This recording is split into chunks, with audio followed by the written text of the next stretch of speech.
Rise up, sunshine. Guess who's back? Back again. Just in time for Friday. I'm Coy Wire. Happy Friday. So happy to see you and so happy to soak up some more knowledge and information with all of you. We are going to start with this impending winter storm for which many of us in the United States are preparing. It is a potentially historic storm with nearly half of the U.S. in its sights. The sprawling system is fueled by a blast of frigid air and is expected to bring major amounts of snow, ice, and freezing rain to more than 24 states from Texas all the way east up to the Northeast. Major cities like New York and Philadelphia could see their most snow in at least 4 years. And much of the South is bracing for devastating amounts of ice. I went to Home Depot. They were completely out of ice. I'm looking for rock salt. So then I went to Lowe's and they were completely out. And they called around to the other Lowe's and they were completely Governors across the country are declaring states of emergency, and many cities could see bone-chilling cold as temperatures plunge to potential record lows. 31 years working for NOAA, there's only a handful of times that I can remember watches and warnings stretching 2,000 miles, right? And you know, you look at that and half the country's population is going to see some sort of winter weather impact. So you think about travel, you think of the dangers outside. This, like you were saying, this is a triple impact, right? It's the snow.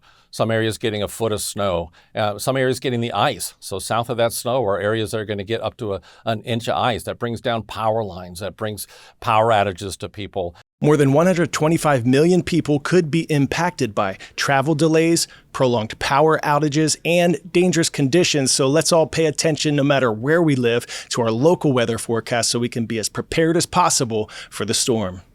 In New Zealand, a devastating landslide hit a popular camping area on the country's North Island. A landslide occurs when a massive amount of earth, rock, and other types of debris suddenly barrel down steep areas like mountainsides, burying anything in its path.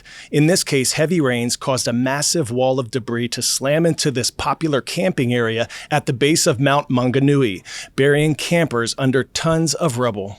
This huge tree crack and all this dirt come off like behind me, and then I look behind me and there's this huge landslide coming down, and I'm still shaking from it now. And and then I turn around and I had to jump out from my seat as fast as I could and just run, and then I dived across the other pool and looking behind me, and there was a caravan coming like right behind me. It was like the scariest thing I've ever experienced in my life. With people still missing as of this taping, authorities are calling the disaster a once-in-a-century event, and they continue to search for survivors who may be trapped beneath the debris. Snapchat's parent company, Snap Inc., just agreed to settle a lawsuit over social media impacts on young people just days before the start of a trial. A 19-year-old American is suing Snap, TikTok, Meta, and YouTube, accusing them of creating addictive features that harm young users' mental health. The other three companies have not announced any settlements and are expected to face a jury in Los Angeles next week. Some legal analysts are comparing this case to the historic lawsuits against tobacco and opioid companies, warning of substantial financial loss and rule changes. Pop quiz hot shot. About how long have cats been domesticated by humans? 2,000 years, 5,000 years, 10,000, or 20,000? If you said 10,000, perfect. Ancient Egyptians are believed to be the first civilization to keep cats as pets. They controlled rodents, protected grain stores, and helped protect against snakes.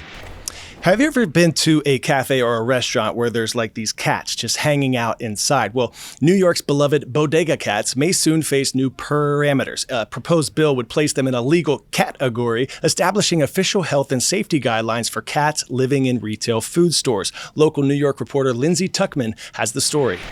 Lydia Aguabia works at the flower stand at Clinton Fruit Market on 47th and 9th in Hell's Kitchen.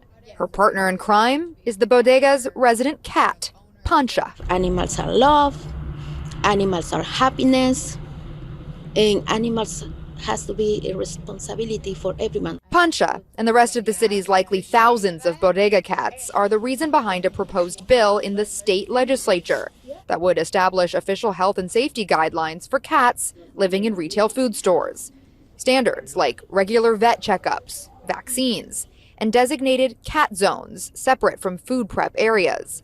Assemblymember Linda Rosenthal, who represents the Upper West Side, introed the bill last spring and it was moved to the Agriculture Committee just this month. If you adopt an animal from the shelter, they have to be spayed or neutered. No telling where those kitties come from that live in bodegas, but just to make sure. I mean, they work, keeping mice and other vermin away, but they should also have access to a good place to rest, good food, water. This proposal is separate from city legislation introduced last year that would ease enforcement for stores with cats, which under current health codes are technically not allowed. For New Yorkers who love bodega cats, they hope if the bill passes, the state makes it easy for small business owners to pay for health care. Maybe they can't afford it, maybe, I don't know.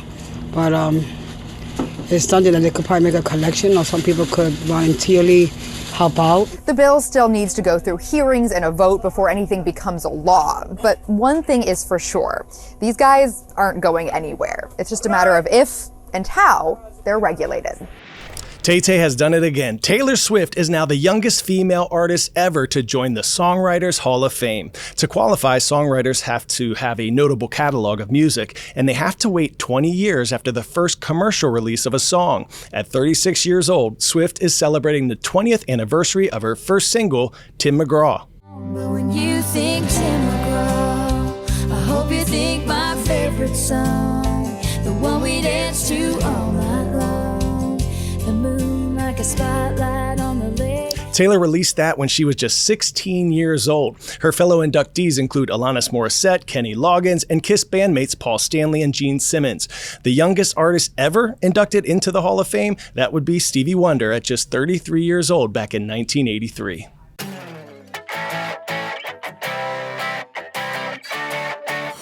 Today's story getting a 10 out of 10, a snake-bitten rodeo star. 10-year-old Juliet Schubert from Colorado is not only a rock star, she is an inspiration, bouncing back from a near-fatal snake bite. Last June, she was playing with a friend. She opened a barn door and bam, she was bitten by a rattlesnake. It was so serious, she had to be airlifted to a second hospital to get treated. Doctors used 18 vials of anti-venom to save her, but it was rodeo season, and Juliet needed to get back on that horse to compete. It's the thing that I love to do the most. She rode almost the whole seasons on crutches, and she had only one foot in the stirrup because her foot was still swollen from the bite. She finished 2025 as the all-around champion in her age group for the Little Britches Youth Association. Tough as nails, Juliet now carries the snake's rattle with her as a reminder to never give up. And her mom got her a saddle made to look like what else? Snakeskin. Way to not get rattled, Juliet. You are fantastic. Now, we have some shout-outs today. The first one, Nadir. Go show them that right there.